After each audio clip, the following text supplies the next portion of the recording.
Hello guys, welcome to Exam. This is Amit and I welcome you all to the part 9 of our ongoing RBI Grade B important question series. Excellence is not a skill, it is an attitude. What do you understand by an attitude? How you look at the things. आप बाकी चीजों को कैसे देखते हो, competition को कैसे देखते हो, पढ़ाई को कैसे देखते हो, जॉब को कैसे देखते हो, आपका नजरिया क्या है. सो एक्सेलेंस इज दिस नजरिया. इट इज नॉट की स्किल कि आपके पास स्किल है देन आप कोई भी चीज में एक्सेलेंस हासिल करोगे. नहीं, इट इज अबाउट एटीट्यूड. कोई भी चीज हो, चाहे पढ़ाई हो या your efficiency in work place, anything, sports देख लो, it is always an attitude. So we'll start our series. Here's the first question on your screen. Which Indian state will launch the national anthem initiative in all state schools during morning assemblies? The national anthem सारे government schools में, state funded schools में morning assemblies में बोला जाएगा. तो in which state it has been started? Yes, the answer is Himachal Pradesh. So Himachal Pradesh has recently mandated that national anthem during morning assemblies in all state schools. Next question, what is the purpose of AgriSure Fund? What is the purpose of AgriSure Fund? AgriSure Fund अभी recently ये launch हुआ है. Here is a question for you. ठीक है, इस particular fund को who will manage? Who will manage this fund? इसका answer मुझे आप कमेंट सेक्शन में बताना. Yes, the purpose is of 750 crores. तो 750 करोर्स का पर्पस है एग्रीश्योर फंड. आपको बताना है कि कौन इसको मैनेज करता है. तो अगले वीडियो में इसके ऊपर पूरा जो डिटेल है, बाकी चीजें हैं, वो डिस्कस. ओके, तो इसका आंसर आप मुझे कमेंट सेक्शन में बताना. Next question, the Nirman portal launch by the ministry of coal is unique CSR scheme design to what? तो कॉर्पोरेट सोशल रिस्पॉन्सिबिलिटी स्कीम है, मिनिस्ट्री ऑफ कोल ने इसे बनाया निर्माण पोर्टल. इसका पर्पस क्या है? Here are options.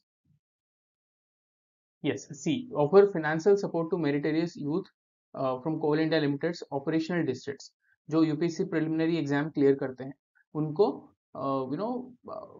स्कॉलरशिप मिलेगा बेसिकली. तो जहां जहां कोल इंडिया लिमिटेड का ऑपरेशनल डिस्ट्रिक्ट है, जहां जहां ये ऑपरेशंस में है, उसी डिस्ट्रिक्ट्स के एस्पिरेंट्स को ये फाइनेंशियल सपोर्ट दिया जाएगा. दैट इज निर्माण पोर्टल.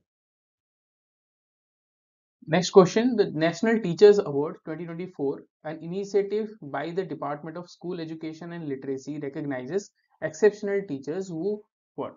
तो ये जो नेशनल टीचर्स अवार्ड है 2024, तो ये आपको क्या पूछा जा रहा है? ये department of school education and literacy है, तो ये पर्टिकुलर अवार्ड वो डिपार्टमेंट दे रहा है आपको. तो ये पूछा जा रहा है आपको कि भाई कौन से टीचर्स को ये पर्टिकुलर अवार्ड मिल रहा है. ठीक है, तो यहाँ पे पास रेट्स के बारे में बात किया जा रहा है, रिसर्च पेपर के बारे में बात किया जा रहा है, नहीं तो इनोवेटिव टीचिंग मेथड्स के बारे में बात किया जा रहा है, नहीं तो रूरल एंड रिमोट एरियाज में जो सर्व किए हैं, नहीं तो teacher training programmes and workshops में जो पार्टिसिपेट किए हैं. The answer here is C. those teachers who have demonstrated innovative teaching methods made significant contributions to the field of education. तो उनको ये नेशनल टीचर्स अवार्ड 2024 दिया जाएगा. The संपूर्णता अभियान, a campaign launched by NITI Aayog, aims to what? संपूर्णता अभियान. तो ये आपको देखो, एक डायमेंशन तो ये हो गया कि अभियान किसने लॉन्च किया, दैट इज नीति आयोग. अब ये पूछा जा रहा है कि इसका पर्पस क्या है.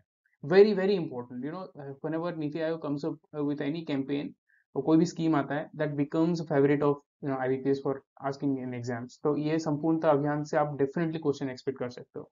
तो इसका पर्पस है 6 की indicators: health, nutrition, education, other essential government services in aspirational districts and aspirational blocks. तो यहाँ ये चेक किया जाएगा ये पर्टिकुलर चीजें किस कहाँ पे स्टैंड करती हैं in the aspirational districts and blocks. आपको पता होगा एस्पिरेशनल डिस्ट्रिक्ट्स प्रोग्राम है, वो भी नीति आयोग का है, एस्पिरेशनल ब्लॉक्स प्रोग्राम भी नीति आयोग का. तो इसके ऊपर भी हम बाद में एक डिटेल वाले में डाल देंगे aspirational districts and aspirational blocks. लेकिन ये ज्यादा आपके लिए स्कीम रिलेटेड हो जाएगा, जो कि आपको फेज 2 में हेल्प करेगा. तो तब हम इसको डिटेल में डिस्कस कर लेंगे. तो अभी संपूर्णता अभियान का पर्पस ये है कि जो 6 की इंडिकेटर्स हैं उसका चेक किया जाएगा एस्पिरेशनल डिस्ट्रिक्ट्स एंड ब्लॉक्स में, और उसके फर्दर क्या स्टेप्स चाहिए वो भी हम डिसाइड करेंगे. Okay, coming to the next question. Here is another question on the based on the same संपूर्णता अभियान. तो यहाँ पे पूछा जा रहा है कि एस्पिरेशनल ब्लॉक्स में कौन से की इंडिकेटर्स नहीं है. We have seen कि भाई 6 KPIs are there, indicators there. तो एस्पिरेशनल डिस्ट्रिक्ट्स का अलग है, एस्पिरेशनल ब्लॉक्स का अलग है. It is asking about the aspirational blocks, इनमें से कौन सा इंडिकेटर नहीं है. Yes, percentage of households with access to piped water. This is not one of those indicators. ठीक है, तो यहाँ पे बाकी सारे वो इंडिकेटर्स में आ जाते हैं. ये संपूर्णता अभियान को हम नेक्स्ट वीडियोस में बहुत अच्छे से clearly I will show you and cover. तो इन द मीन टाइम आप भी इसके ऊपर और थोड़ा रिसर्च कर लो, इसको और एक बार पढ़ लो. Will again discuss this in detail. तो प्रोजेक्ट परी के बारे में हम बात कर रहे हैं. Initiated by ministry of culture, 6 to 1. तो प्रोजेक्ट परी ये मिनिस्ट्री ऑफ कल्चर ने रिलीज किया है. तो इसका पर्पस क्या है? Yes, enhance the aesthetic and cultural landscape of Delhi through public art installations. तो जो दिल्ली के रोड्स हैं, ये वो इसके स्ट्रीट्स है, तो उसमें पब्लिक आर्ट इंस्टॉलेशंस लगा के उसका कैसे एस्थेटिक एंड कल्चरल लैंडस्केप को हम और ज्यादा अच्छा कर पाए. That is the purpose of this particular project परी. तो यहाँ पे हम बात कर लेते हैं कि ये पीआईबी जो है, ये सारे क्वेश्चन ये पीआईबी से हैं. तो ये पीआईबी का कितना इंपॉर्टेंस है आपके एग्जाम के लिए. तो ये चाहे हम फेज 1 के बारे में बात कर रहे हैं या फेज 2 के बारे में बात कर रहे हैं, you will always find the importance of PIB. You will find always find enough questions being asked from PIB. तो यहाँ पे लेकिन PIB, covering PIB is not an easy task. यहाँ पे आप देख सकते हो, जैसे कि मैंने 2 अगस्त का लगाया है, तो there are total 83 press releases.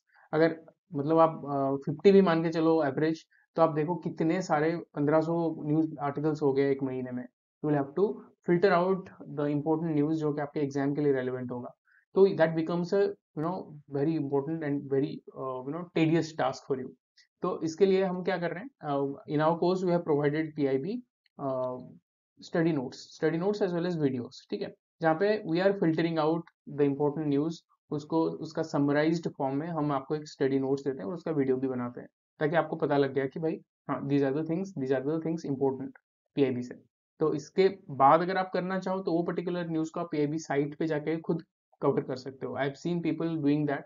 क्योंकि फेज 2 में आपको बहुत डिटेल ओरिएंटेड करना होता है, तो देयर आर पीपल जो वही पर्टिकुलर न्यूज को पकड़ के पीआईबी में सर्च करके फिर उसका अलग से नोट्स भी बनाते हैं. That is also something you can do. लेकिन आपको PIB is very important. This is non negotiable. Okay, you have to do PIB for, and this is applicable for both phase 1 and phase 2. अगर आप phase 1 से पहले भी PIB कर रहे हो तो ऑब्वियसली आपको फेज 2 में भी ये पर्टिकुलर चीज हेल्प हो जाएगा. तो here is a question. English का एक क्वेश्चन करते हैं. In each question there are 5 sentences. Each has a pair of words that are italics में दिया गया है, हाईलाइट किया गया है. ये क्या पूछा जा रहा है? Correct sentences. The most appropriate words A or B to form correct sentences. The sentences are followed by options that indicate the words which may be selected to correctly complete the sentences. From the options given, choose the most appropriate one. ठीक है, आपको choose करना है A और B, A और B. ठीक है, तो यहाँ पे क्या दिया है? It is relevant to point out that the emphasis or emphasize on a single external examination has heavily influenced the learning process and tailoring it almost entirely to score marks. तो इसमें से चूज करना है आपको A और B. नहीं तो with recent job cuts, Kate is apprehensive or confident about losing her job. ठीक है, यहाँ पे भी A और B से चूज करना है. The center must address the concern of the trade as well as those who suspect or inspect the notification is part of a Machiavellian plot to influence the curve food choices. ठीक है, तो यहाँ पे option is B. It is relevant to point out that the emphasis on a single external. यहाँ पे this is a verb, ये use नहीं होगा. Right, with recent job cuts cat is apprehensive. Confident कैसे होगा भाई जॉब कट्स के बारे में? This is not a good thing. Right, तो एप्रीहेंसिव इज द थिंग. तो यहाँ पे ए is the answer. then the center must address the concerns of the trade as well as those who suspect the notification is a part of Machiavellian. So the answer is here B. We'll do now a statement assumption based question. Okay, I'll have shown the answer here. तो यहाँ पे आप बताइए. The civic administration has asked the residents of the dilapidated buildings to move out as these buildings will be demolished within the next 30 days. तो what are the assumptions जो कि implicit इसमें है? The civic administration may be able to demolish these buildings as per schedule. The residents of these buildings may vacate and stay elsewhere. ठीक है, देखिए, तो civic administration has asked the residents to move out. ये तो है भाई, इसका मतलब यही है कि demolish the buildings as per schedule. next 30 days का टाइम दिया गया है तो मे बी एबल, हाँ बिल्कुल करेंगे, हो सकता है, there is a chance. The residents of these buildings may vacate and stay elsewhere, जैसे कि आपको नोटिस मिल रहा है, तो you will have to move out and stay elsewhere, that is also implicit. तो yes, the D is here, both statement one, sorry, both assumption one and assumption two are implicit here. Another question, you can see here, तो इसको आपको simplify करना है। तो देखने में आपको बहुत ही ज़्यादा कॉम्प्लेक्स लग रहा होगा, बट यहाँ पे this is a very easy one. तो these kind of questions will help you to clear the sectional cut off in your quant section. Quants और reasoning has become really tough लोगों के लिए। They have cross the marks जो आपको cut off आता है, but कोई ना कोई एक सेक्शन में रह जाते हैं। तो ऐसे ही कुछ इजी क्वेश्चंस आपको पकड़ने जो दिखने में आपको टफ लग रहा है, लेकिन वेरी इजी टू सॉल्व। तो यहाँ पे आप देखो, 7.92 का क्यूब प्लस 7.92 का square equals to minus 100 plus what square. तो इसको सिंप्लीफाई कर लेते हैं। 7.92 को will consider as 8, then again 8 square minus 100 plus what square, then it is 512 plus 64 plus 100, right, ये यहाँ पे आ जाएगा, इक्वल्स टू किसका square. Then once you add this, it will be 676. 676 is 26 square. Okay, the answer is A here. So पहला चीज आपको at least 1 to 30 का स्क्वायर्स एंड क्यूब्स को बहुत अच्छे से याद हो जाना चाहिए, ताकि these kind of questions will be easier and quicker for you.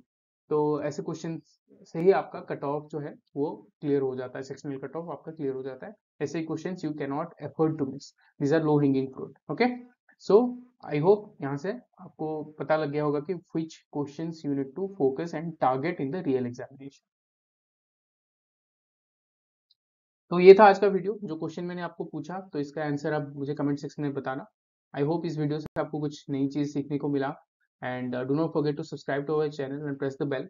ऐसे ही पूरा सीरीज को हम कंप्लीट करेंगे, वैसे नोटिफिकेशन आपको मिल जाएंगे जैसे ही हम इस वीडियो के साथ आते हैं। प्रिपेयर 50% फास्टर विद एग्जाम भी। This is Amit signing off.